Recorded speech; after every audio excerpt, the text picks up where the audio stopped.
లంగలు కాంగ్రెస్ వాళ్ళు వాళ్ళ మాటినకపోతే ఏం చేస్తారు? సర్పంచ్ గారిని ఏదో ఒక దానిలో ఇరికియాలి, ఇరికిచ్చి వాళ్ళని సస్పెండ్ చేయాలి. ఎందుకంటే అధికారం కదా, సస్పెండ్ చేయాలి. సస్పెండ్ చేసి ఉప సర్పంచ్ వాళ్ళ మనిషిని పెట్టుకోవాలి, వాళ్ళకు బాధ్యత ఇవ్వాలని చెప్పి లంగ కథలు చేస్తారు. అందుకే మనకు కూడా తెలివి ఉంది కాబట్టి జిల్లాల వారీగా సర్పంచులకు అండగా నిలబడేందుకు ప్రతి జిల్లాలో లీగల్ సెల్ ఏర్పాటు చేస్తాం. ఎక్కడ ఎవడన్నా మిమ్మల్ని సస్పెండ్ చేసే ప్రయత్నం చేస్తే వెంటనే ఒక సెకండ్ కూడా మీరు ఆలస్యం చేయకండి. జిల్లా పార్టీ ఆఫీస్ ఇక్కడనే మీకు పక్కనే ఉన్నది. ఇక మన జిల్లా గింతనే జిల్లా, చిన్న జిల్లా, 12 మండలాలు, 2 మున్సిపాలిటీలు, చాలా చిన్న జిల్లా మనది. వెంటనే అర్ధగంట లోపల మీరు ఇక్కడికి రావచ్చు. లక్ష్మీనరసింహారావు గారిని, రవిశంకర్ గారిని, రసమై బాలకృష్ణ గారిని, మా తోట ఆగయ్య గారిని నేను కోరుతా ఉన్నా. ఎక్కడ ఏ ఊర్లో చిన్న, ఇప్పుడు 83 మంది మాత్రమే కాదు, ఇంకా 17 నాడు మళ్ళీ ఎలక్షన్ ఉంది, మళ్ళా జోరుదారు గెలుస్తాం, నాకే అనుమానం లేదు.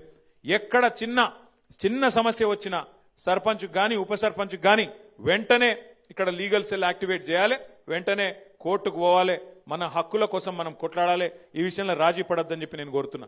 మీకు కూడా ఏ గ్రామంలో నన్ను ఎవడన్నా ఇబ్బంది పెడితే, అధికారో ప్రభుత్వంలో ఉన్న పెద్దలో ఇబ్బంది పెడితే ఒక సెకండ్ కూడా మీరు ఆలస్యం చేయొద్దు. మీ ఇన్ఛార్జ్ గారికి వెంటనే చెప్పాలి.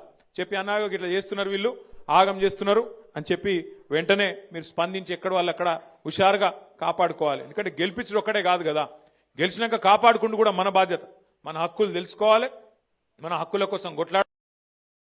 రాజ్యాంగం ఆధారంగా మనకు ఏదైతే రావానో వాటిని బ్రహ్మాండంగా వసూలు చేయాలి, బ్రహ్మాండంగా హక్కులు తీసుకోవాలి.